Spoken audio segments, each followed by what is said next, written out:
Magandang araw po sa inyong lahat, mga kapwa ko pensyonado. May mahalaga po akong balita para sa ating lahat na tumatanggap ng pensyon mula sa Social Security System, LALEA. Simula ngayong Abril 2025, ipinatupad na po ang ikalawang bahagi ng 1,000 peso dagdag sa ating buwanang pensyon.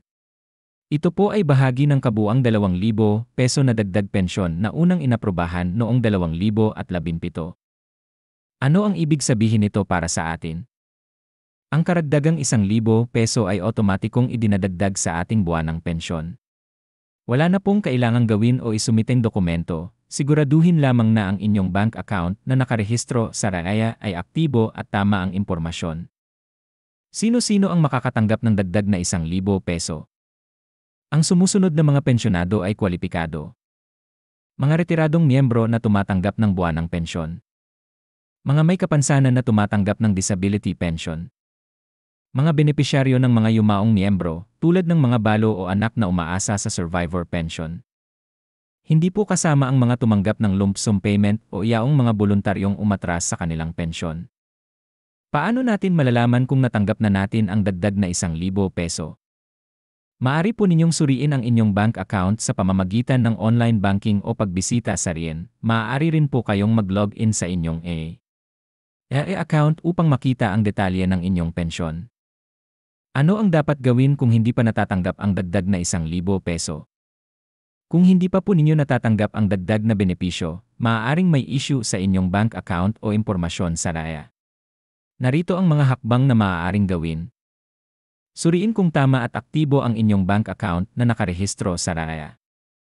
A-update ang inyong personal at banking information sa pamamagitan ng RAEA portal o pagbisita sa pinakamalapit na RAEA branch. Makipag-ugnayan sa RAEA hotline 1,455 o magpadala ng email sa email protected para sa karagdagang tulong. Kailan nagsimula ang paglalabas ng ikalawang tranche ng 1,000 peso?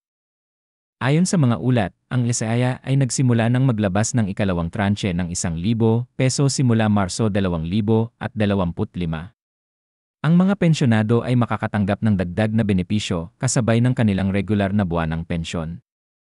May iba pa bang benepisyo ang RAEA para sa mga pensyonado ngayong 2025? Bukod sa dagdag na 1,000 peso, may mga sumusunod pang benepisyo ang RAEA para sa atin.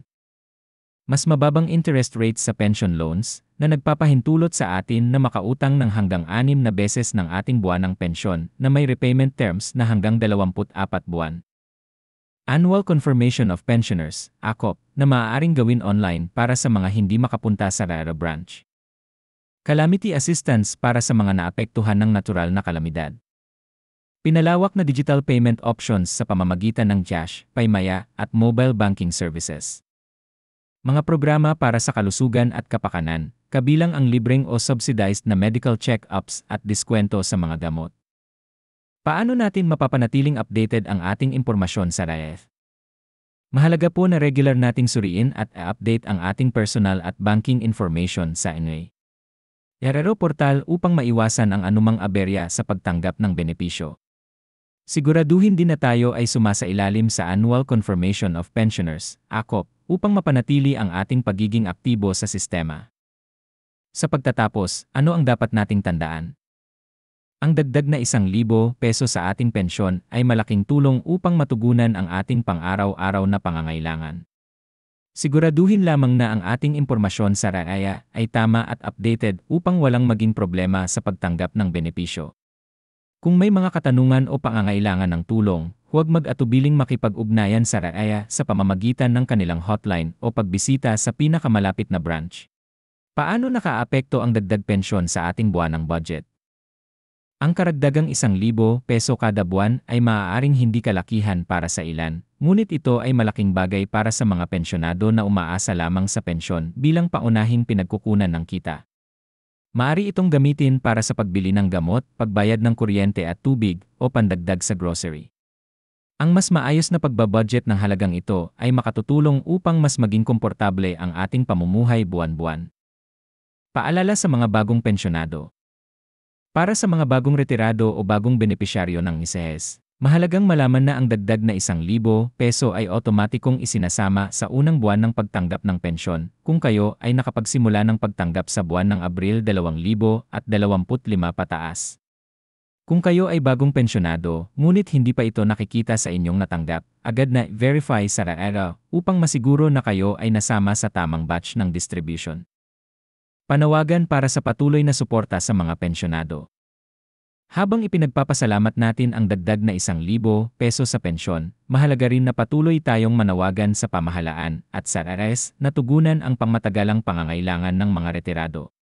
Tumataas ang presyo ng bilihin, gamot, at serbisyong medikal, kaya't ang patuloy na pagsusuri sa halaga ng pensyon ay nararapat lang upang mapanatiling sapat ito para sa mga pang-araw-araw na gastusin ng mga senior citizens. Hindi lamang pensyon ang serbisyong inihahatid ng SEA sa mga miyembro.